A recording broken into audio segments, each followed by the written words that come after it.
depths of emotion and spirit and human interaction through this art form.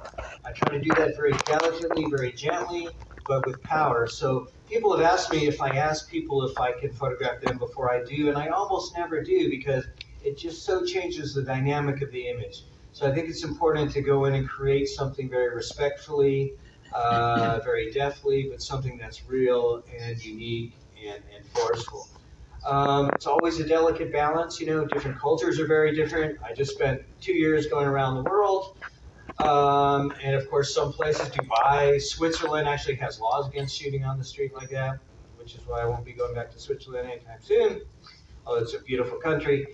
But for my art, it's rather difficult. So, you know, you always have to gauge that, gauge human emotions, and really that's the most delicate and difficult and demanding balance in this kind of shooting. But it's my greatest passion, that and drumming, and I want to share a little bit of that with you.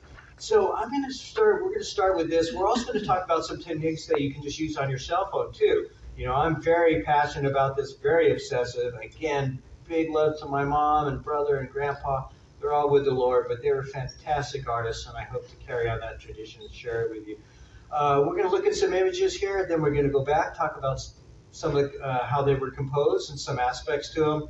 But again, if you're just shooting with your cell phone for kicks, that's great too. We're going to talk about things that you can employ just on your cell phones. I finally got a new one after a decade. I got a little iPhone 16, which is, it's okay. But we'll talk about how to use that a little bit as well and some different techniques.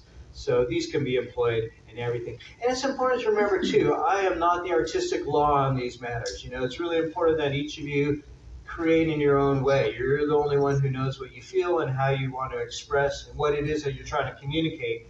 But these are things that I've evolved in my own technique and my own style, and things that I hope that you'll enjoy employing in your own creativity. So let's take a look. This is a visions presentation. This is a presentation I made some years ago there in Guatemala. I'm going to show you just one little segment. This is from the street. La gente habla español también.